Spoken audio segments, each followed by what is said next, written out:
Alright, so basically we've looked at the theory of comparative advantage. Now we're looking at how we actually record all our transactions with the rest of the world.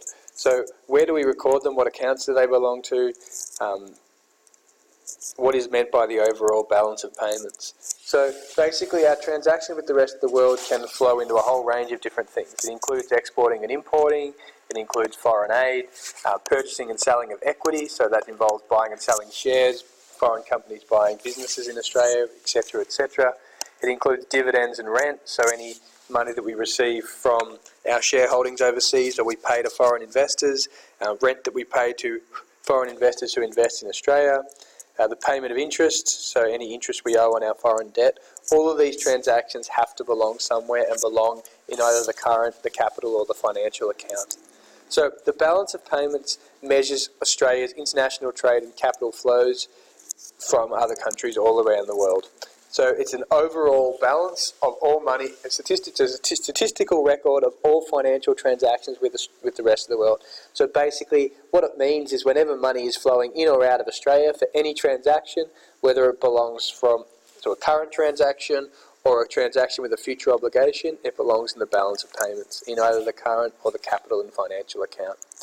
The thing with the balance of payments, the reason it's called the balance of payments is because it's in balance. So what I mean by that is not that the current account won't be in balance, neither will the capital and financial, but the size of the deficit in the current account will be the same as the total surplus in the capital and financial account. So when we refer to it as the balance of payments, it means that whatever's a deficit on one side will be a surplus on the other.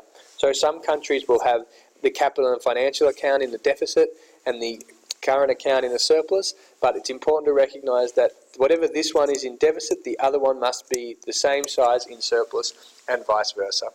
And basically the reason for that is that any deficit in the current account represents a shortfall of funds, which basically means that as a country we're spending more than we're earning, and to fund that we borrow in the capital and financial account.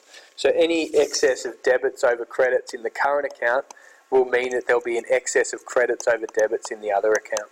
So the balance of payments both should equal to each other.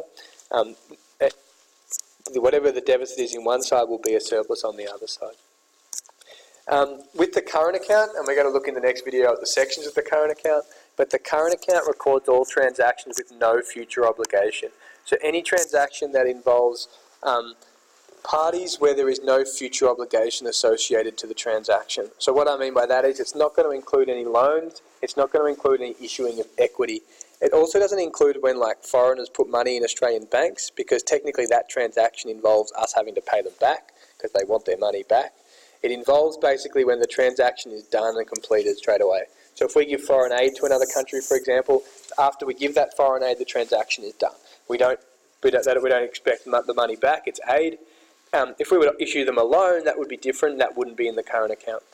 A deficit in the current account basically means that as a nation, payments to foreigners exceed receipts from foreigners. So as a nation, we are spending more than we are earning. And that needs to be funded from the financial account. With the term debits and credits, credits is always money coming in. So whether we're talking about the current or the financial account, credits will always refer to money coming into Australia. So that might be that if we're borrowing money, so if we issue a loan or if the government issues a bond, that would be an example of a credit because Australia would be the ones receiving the money in the short term.